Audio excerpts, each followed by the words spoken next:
The family in Kyoto. One Japanese girl got freedom. Written by Hidemi Woods. Narrated by Hidemi Woods. The thickest door. In the summer of my 4th grade, I was in the hospital. It started as cold-like symptoms with high fever. But I was left unattended because summer was the peak season for farming, and my parents are extremely busy as farmers. To make things worse, my family had been rebuilding our house at the time, and extra attention of my parents was paid to that.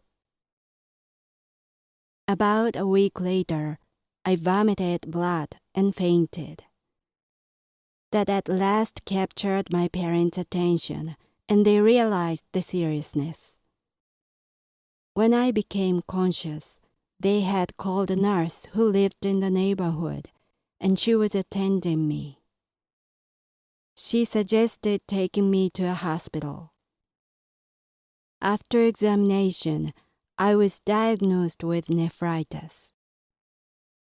As the summer break for school was just around the corner, I was admitted to the hospital on the day the break began.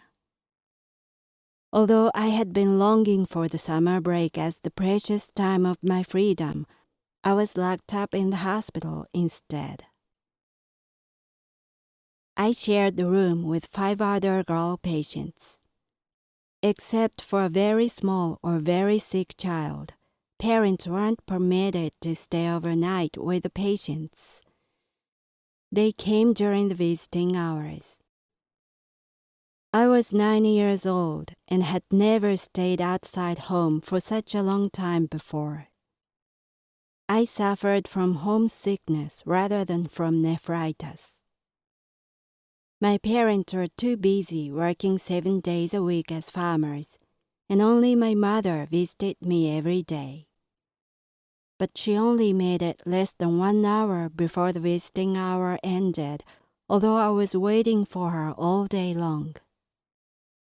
No matter how desperately I begged her to come earlier, she prioritized her work, and I got to see her merely 40 minutes or so a day. Sometimes my father also came to see me, taking my younger sister with him. In that case, when the visiting hour was over, I would see my parents and my sister off.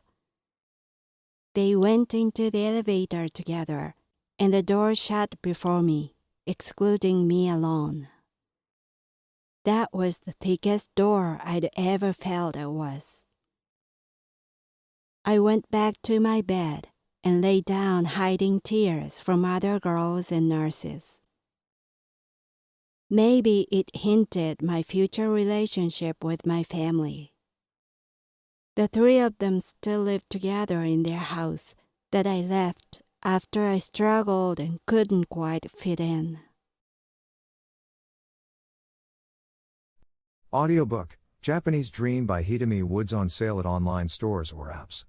Apple, Audible, Google Play, Nook Audiobooks, 43 available distributors in total.